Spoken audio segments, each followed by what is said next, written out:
Hello, friends. Welcome back to the Oklahoma Today show. I am your host, Ben Lucian, and I am not the model of a modern major general, but I know a guy who knows a guy, and he's going to be on the show today. I'm talking to Jason Zatcher. He is the one and only Pirate King for Tulsa Opera's production of the Pirates of Penzance, coming this Friday and Sunday to the University of Tulsa's Lorton Performance Hall. We're going to hear more from that in just a moment, but first a word from yours truly and our friends at Visit Edmond. All right, guys, it's lunchtime. I'm thinking sandwiches. I was thinking pizza. I was thinking tacos. Pizza. Tacos. Pizza. Tacos. Pizza. Tacos. Guys, we're here at the Ice House Project here in Edmond. We don't have to pick. Nice.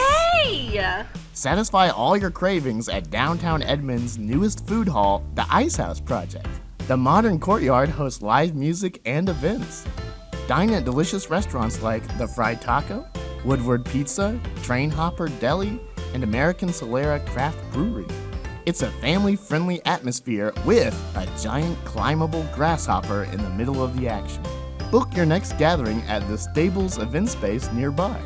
Find more information at visitedmondok.com. I got my sandwiches. I got my pizza. I got my tacos. Can I buy you guys a beer? Yeah. Now here's the one thing we can all agree on.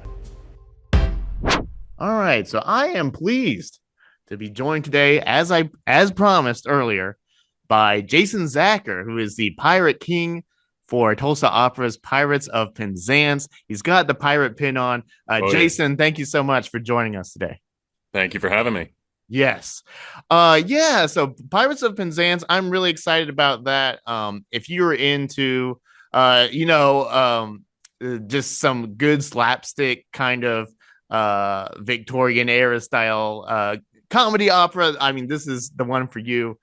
I guess, Jason, if you could just get us started out for people who aren't familiar with the story of Pirates of Penzance, what do they have to look forward to when they go to see this?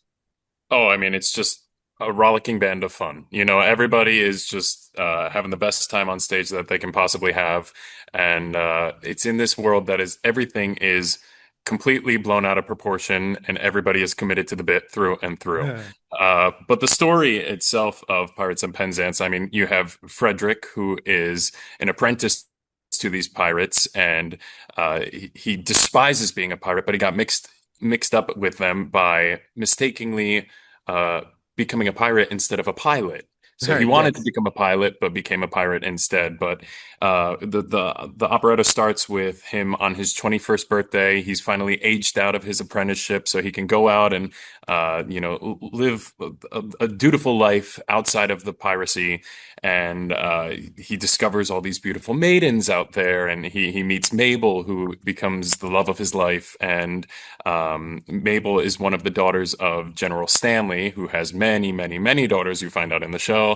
And he objects to having pirates as sons-in-laws. So we find out later that there's actually a technicality in the contract where Frederick was born in leap year, so he is not actually 21. He is only 5 1/4. So he must rejoin piracy because his duty calls.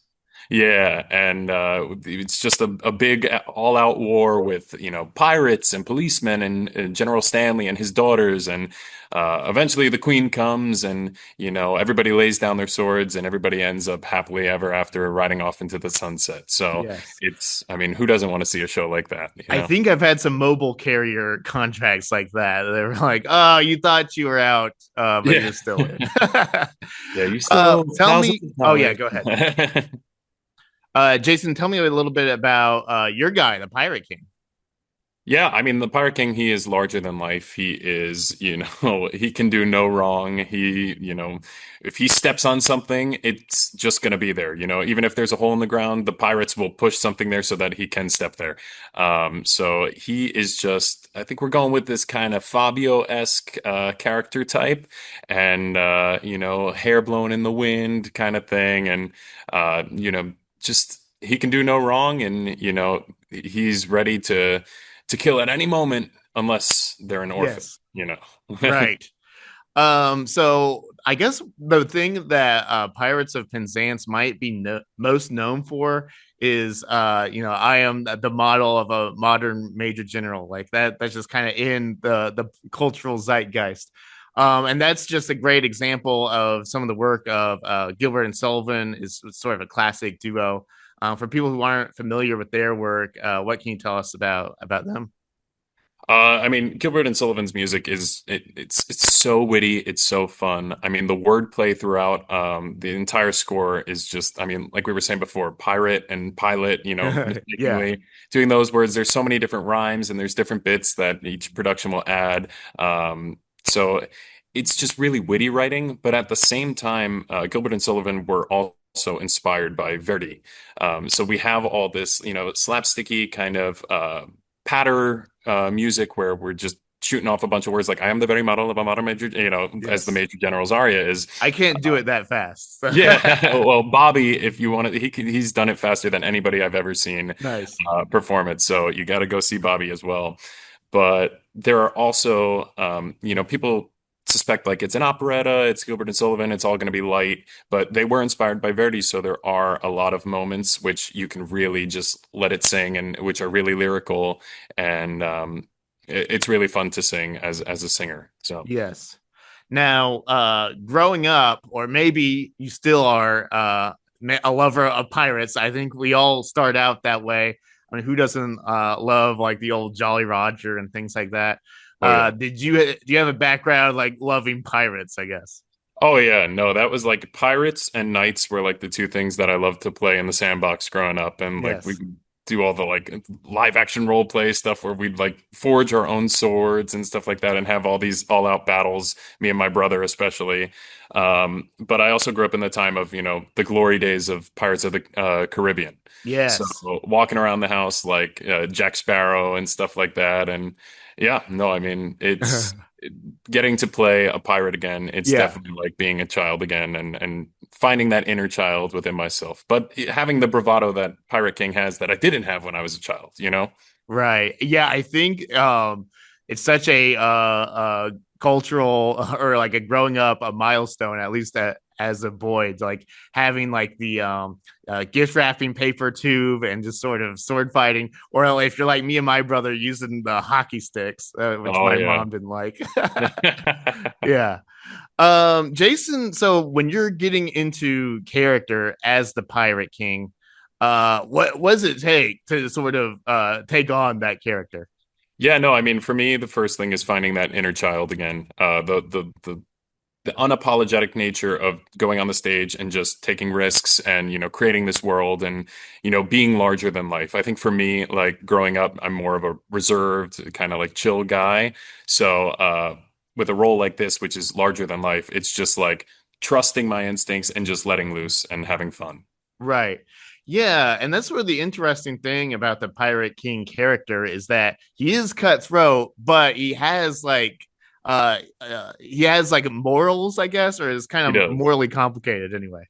Yeah, everybody follows duty to a fault in this Yes. operetta for sure. Right. Now, Jason, what can you tell me about your own background on the stage? How did you get started with all that?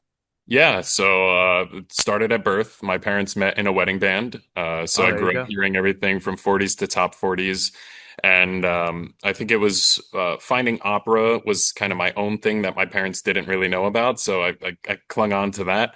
But I first exposure of opera was when I was applying for undergrad and decided to go for music education. And when you do that, you have to pursue classical voice. And I knew nothing about it. And I've done theater before, growing up in middle school and high school, but those were musicals and.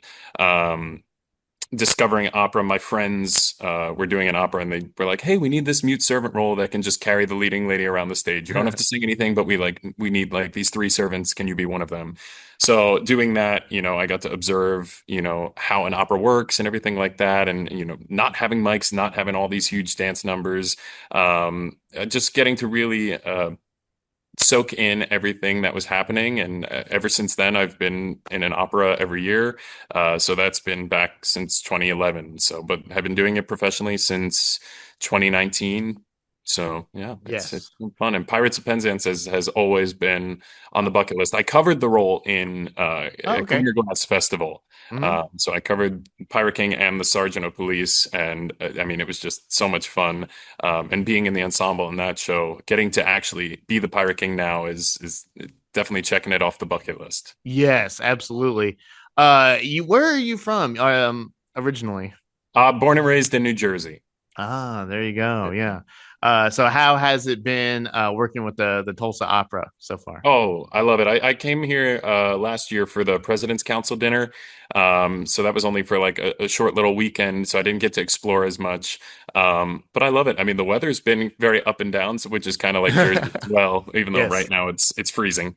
You Um, never know the Oklahoma winters. It covers the whole spectrum. You never know what you're gonna get. yeah, I was like, okay, it was 30 yesterday and now it's 78, you know? Yeah. But I'm not complaining, I'll take the warm weather Oh, when for I sure. can. But Yes. yeah, no, it's a company that really, has your best interest at heart. It's a family.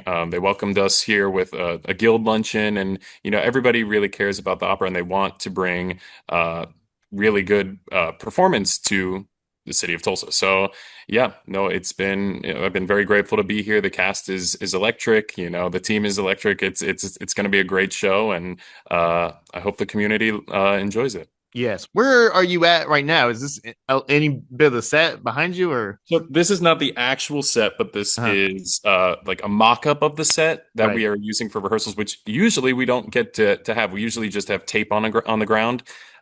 So we are blessed being here in this warehouse space to Yes. have actual stairs that we can use as opposed to just making up in our mind and then going to the theater and being like, oh, that's what that looks like. So Right. yeah, it's been great to actually have sort of like a mock-up of the set where we can play and try different jumps and different moves and stuff like that, which we'd be like, oh yeah, we could do whatever we can, with tape on the ground, but once we're actually doing it on steps, it changes the game for sure. Yes. So the show starts. I think it premieres January 30th, and then there's another one on February 1st. How are you feeling? How do you normally feel like the week of a before a premiere? Like, a little nervous, or what's in your mind? I mean, we put in the work. I think more I'm nervous, leading up to that first entrance on the stage, of course, you have all the adrenaline built up because Sure. you've put in all the work. But, with live theater, the thing about it is you never know what's going to happen. Like people can drop some things that they've never dropped in, 30 days of rehearsal. And we just have to know everybody's like quirks and what they do, so that we can help them and they can help us. And, hopefully nothing goes wrong. But, Yes. um, usually they say a bad dress rehearsal is a great opening performance. So, but yeah, no, I think I most of the think. nerves are figuring it out in the first day of rehearsal Mhm. and really just, building the character because you come in with these ideas, but everybody else has ideas as well. So, like I always say, like when you go into a show, you have what it is in your mind, and then everybody else has what they have in their mind, and then we always create one collective piece, which is that's the joy of live theater. Absolutely. Well, Jason, do you have anything else coming up later this year for you personally that you're working on? Yeah, I have a week off after this, and then I go to Sarasota, Florida, and I'm doing a Olin Blitch in Susanna. So, uh, Okay. completely different because it's a very dark character. It's a very dark show, and it's just different vocally as well. So, not as fun as Pirates of Penzance. Right. I love, being able to do, more light stuff and then Yeah. stuff as well. I mean, it's the Right. same That with keeps musical things theater. fresh for you. Yeah, like you got Sweeney Todd, but then you also have, Pirates of Penzance or stuff like that. So it's like uh getting to dive into the different sides, the Jekyll and the Hyde, as you would say, of myself, is rewarding. So Yes. Yeah, absolutely. Well, as I mentioned before, it's is coming up January 30th and February 1st. You can head to tulsaopera.com for more information. yeah, Jason, thank you so much for joining us today. thank you for having me, and please come and see the show. Yes, absolutely. From the Pirate King himself. Thank you to Jason for giving us that interview. He was a lot of fun to talk to. And if you are looking for tickets for the Pirates of Penzance or any of Tulsa Opera's performances coming up, you can go to tulsaopera.com. And so that was a lot of fun. And now it's time for the rest of our show, I guess. To my right is Carly Ibarra, Hello. notably not Nathan Gunner, who couldn't be on the show today. But Carly is our senior editor. And to my left, or I think, to the left of your screen as well, is Megan Rossman, our photo editor. How's everyone doing? Pretty good. Happy to be here. I am okay. That's good. As long as Megan's okay, I think we'll be fine. So I think we'll just go ahead and dive into Question of the Week, which I think is one that we're all eager to talk about because we love to eat, and we love to eat in particular Mexican food. I think everyone in Oklahoma does. So our question of the week this time is: what are some of your favorite tacos and or Mexican food options in the Sooner State? Carly, what about you? First of all, this is a great question because I love talking about Mexican food. Yes. I would say it's a tie for Abel's, which has been there in Warriors forever. Abel's was on my list too. Abel's is so good, and it's been there for a really long time. But in Bethany, there's a new place called El Saison. Yes. We've been there. Yes, they have birria tacos and a birria quesadilla that is just so good. And I realize the birria Diaz is in Bethany, but for some reason I have not gotten a chance to go there yet. So I'm sure it's amazing. There's always a line out front, but please forgive me. Yes. Those are two great options. El Saison, that was, we went there for like a staff breakfast not too long ago. Yeah, they have really good breakfast and lunch and dinner. Yes. Definitely recommend that place if you haven't checked it out. Megan, what about you? Birria Diaz in Bethany. Megan has been there. I have been there, and it is excellent. The lamb birria I highly recommend it, or the beef birria, or any kind of birria, or any kind of food there. It was great. I was impressed. I also have to give a shout out to a few other places, though, including Azteca Mexican Grill in Oklahoma City, Woohoo! Tacos Don Nacho in South Oklahoma City. I love Tequila Rafitas for breakfast tacos. I've never had their lunch tacos there. And also there is a great little place in Stillwell, Oklahoma called La Cabana that is pretty tasty as well.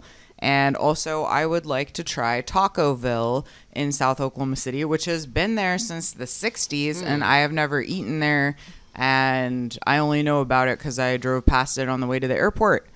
Yes. So I've not that been there is either. my taco report. Megan's official taco report. You did write a little bit about Azteca in the new Food Worth the Drive in our January, February. Yes, I love their owner. She is so cool, and I am blanking on her name right now, but she is often there when you go there. She paints the murals on the walls. She's a really good artist. She's super friendly. That's impressive. I didn't know that she painted the murals. Yeah, no, she's really cool. And Azteca, it's right off of like 50th and I-44 in Oklahoma City. I think those are the correct It's like coordinates. 39th. 39th. Yeah. Yes, yeah. It's right over there. It's delicious. Eat there. And it's very inexpensive. Yes, Which is amazing for any restaurant nowadays. Now, I have to ask before I give my answer, has anyone on the panel been to Noche in Tulsa yet? Oh, yeah. I love noche, too. I think of that as fancy Mexican food. Right. Yeah.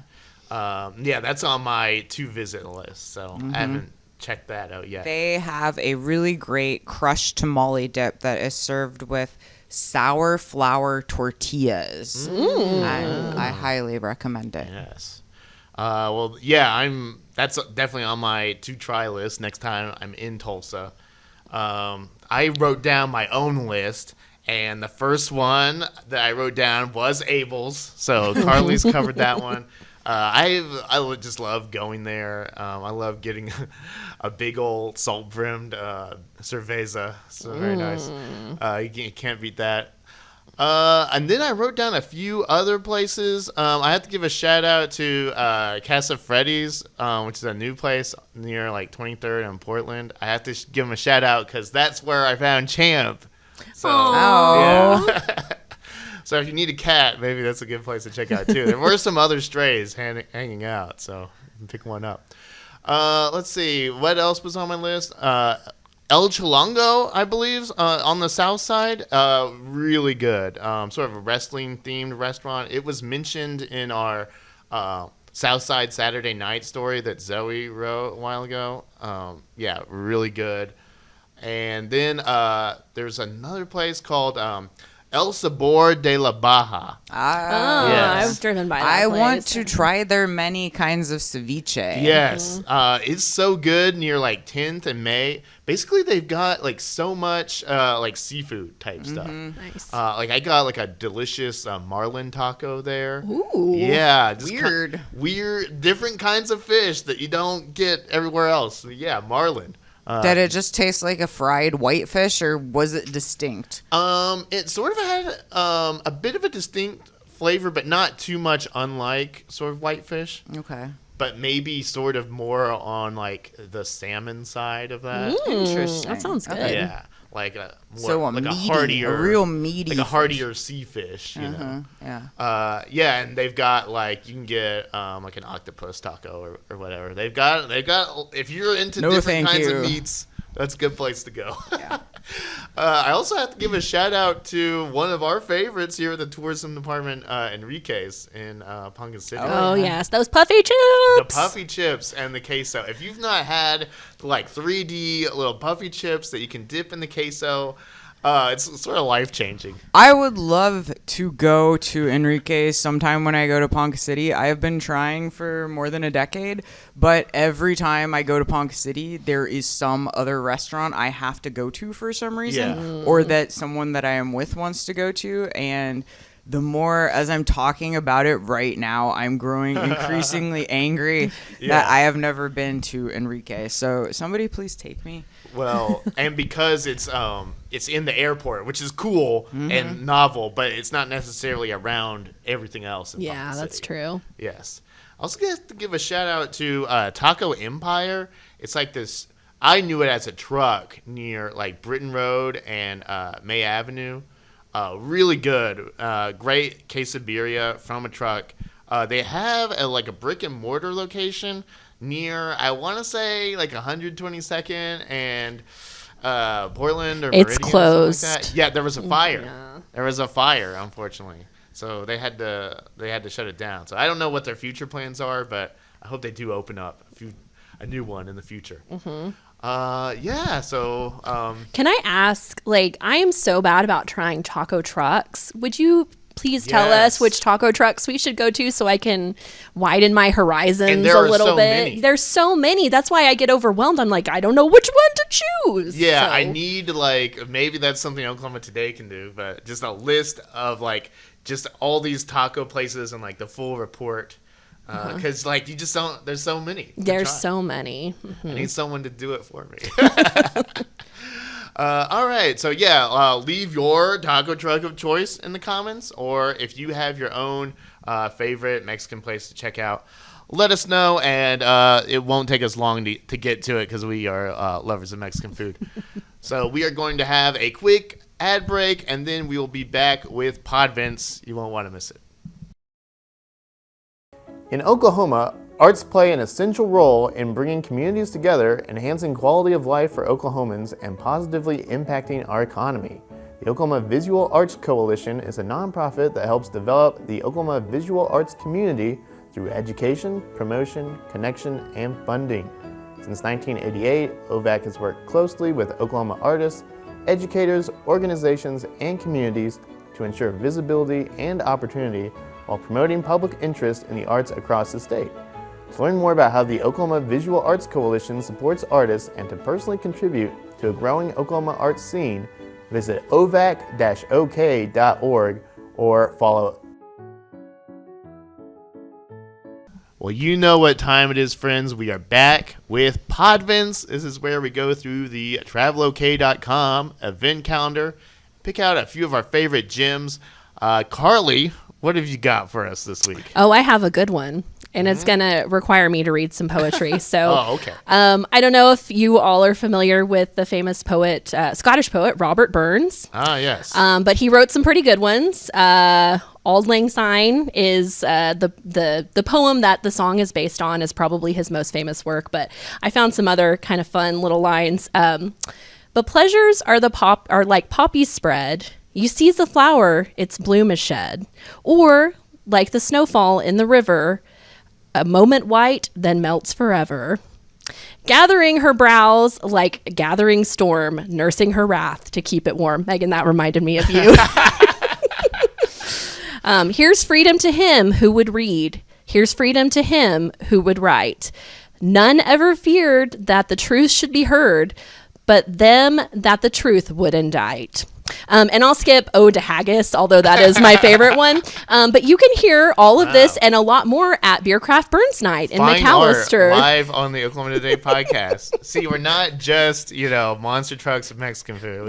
We got some poems up in here Yeah. and a lot of Scottish ale. So January 31st at 5 p.m. at Beercraft in McAllister, you can enjoy lots of traditional Scottish ale and other food. You can wear your Highland attire, kilts, everybody. Love to see some men in kilts. Excuse I can come up with. Listen to live bagpipe players. There's going to be a couple of them, and the whole thing is free. So just show up, celebrate Robert Burns, drink some ale. Sounds like a really nice evening to me. Yeah, the cool thing about Burns Night is that everyone sort of around the country or world, I guess, observes it sort of communally in their own spaces. So you're sort of sharing an event. Yeah. With lots of Well, people. also, if you have Scottish heritage, which a lot of Oklahomans do, it's a really good opportunity to celebrate that because you don't get a lot of holidays to celebrate your Scottishness. No. So No, you don't just know. have to do it every day. Yeah, just make it a part of you. Well, that's very good, Carly. Now, Megan, what is your podvent? I too have a poem to read. Oh, yes. See him roam, see him foam, but we're not going home till he's dead. Good and dead, kill the beast. And that is from Disney's Beauty and the Beast. And wow. it is coming to the Tulsa Performing Arts Center January 27th through February 1st. This is a celebrity attractions presentation. It is Beauty and the Beast, the musical, based on the Disney musical, of course. And so you will get to enjoy the songs about killing the beast, or Gaston.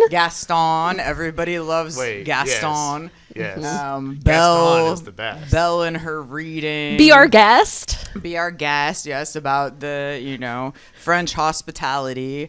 And About French hospitality, yeah. yes. So there are going to be 8 performances of this show, and it's a lot of fun. If you are, an elder millennial or any kind of millennial at all, you probably are very familiar with Beauty and the Beast. And so it'll be a fun time, and you can buy tickets on celebrityattractions.com, or you can buy them on tulsapack.com. So either way, you'll figure out a way to spend the day. Yes. You know what I love? Beauty and the Beast. One of the things I love about the different interpretations of Beauty and the Beast is seeing how they portray a beast, because there's different levels of Yes. hotness of the beast. And if you've ever watched the Disney film like I have, when he turns into the man, you're a little bit like, I think maybe he looks better as a beast. Yeah, come on, Belle. Like, I had kind of gotten used to the beast. I was like, he's, He's like a giant puppy. yeah. Like, and the man was just kind of, you Just can a man. And, Yeah, like, just you- a long-haired blonde man. Like, we don't Think of need how that. safe you would be with the beast around. Yeah, no, he's a lot more. Even if you got attacked by wolves. Yeah. Uh-huh. Yeah. He's very durable.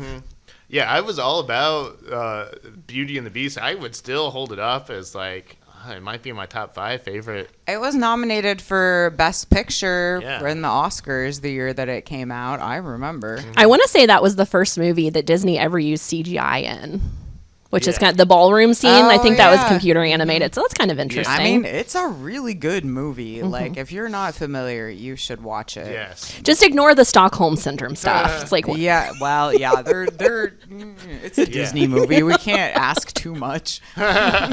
Yeah, well, there's got to be a bit of a curve. We're grading on a curve for some of those old Disney ones.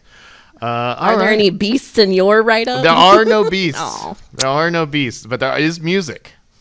So I have a question. Like, is there any sort of style or band or artist that sort of unites everyone in your family? Because getting all your family members on the same page musically can be a bit of a challenge. Queen. I feel Queen. everyone in my family loves that's Queen. a good one. I think Yeah. a good answer for a lot of people. Megan, is there anything that sticks out to you? Especially another one, Bites the Dust. Yeah. I listen to that a lot. Yeah, Queen.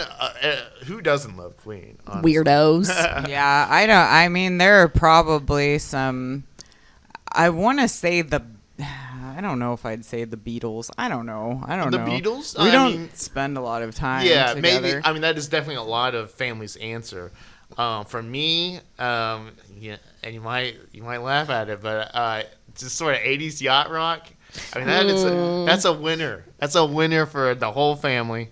And if you are like me and your whole family can agree on 80s soft rock, I highly recommend checking out Soft Hands. It is the Oklahoma 80s yacht rock cover band, and they are coming to Duncan, the Simmons Event Center, the Simmons Center, Friday, January 30th. So yeah, Soft Hands, they've got a repertoire that includes a lot of those great 80s yacht rock hits. Like, I mean, I'm talking Hall & Oates, Kenny Loggins, Toto, some of those. But they incorporate other 80s style hits. Like they do stuff from Madonna and Journey, Tina Turner. So you never really know what you're going to get with Soft Hands. And so it'll be a great time there if you're looking for just some good nostalgic hits and maybe some fun for different generations of your family. So that is going to be at the Simmons Center, Friday, January 30th. Adult tickets are $25, but they do have discounts for students and also seniors and military. So look into that. And yeah, should be a good time there in Duncan. $25 is a small price to pay for the entire catalog of the 80s. Exactly. Yeah, and I'm glad to see Kenny Loggins getting some respect there. Yes, as we all. I feel like Kenny Loggins is a very well respected musician. I don't feel like he's respected. He made 80s movies. You I couldn't think- have an 80s movie soundtrack without Kenny Loggins. I think a lot of these 80s yacht rock figures are maybe being more respected now, but for a while there, were not really thought of very highly. Yes. Yeah. Yes. Say that next time you're in the danger zone. Yes. That's a great song. That's a great the highway song. to it. There is a video of out there of me performing that, which will hopefully not be seen anytime soon. Who sings The Power of Love? It's the power of love. Yeah, who does sing that? Oh yeah, That's it. Oh, yeah, yeah. that's another Huey Lewis and the group. I News, don't feel like yes. gets enough respect. Yes. Well, we will. I don't know how to segue out of that, but we are going to come back with Star of the Show, and that is another thing you won't want to miss. Hello, I'm Thundor. Subscribe to the Oklahoma Today magazine. All right, and as promised, we are back, and this is the part where I get to present Star of the Show, and I gave it to one of my favorite things, which is Mexican food. Woo! Yes. I mean, point me in the direction of taco or enchilada, and I'm going there. Yeah, it's the star of the show all the time. Yes, always, constantly a star of the show, if not A the guiding star. Well, when it's not one of these two next to me, of course. Or La Estrella, if you want to be. Yes. Well, that's actually all we have for you this week. This has been the show known from here to Orlando, home of the Smoky Pokey Indoor Pirate Ship at the Cowboy Travel Plaza as the Oklahoma Today show. Now, that's a pull you probably weren't expecting, but I got it in there. Head to oklahomatoday.com or pick up our latest issue on newsstands right now. Send your feedback to oktpod@travelok.com, and we'll talk to you again next week. Goodbye. Yes. I want to hear more about this ship.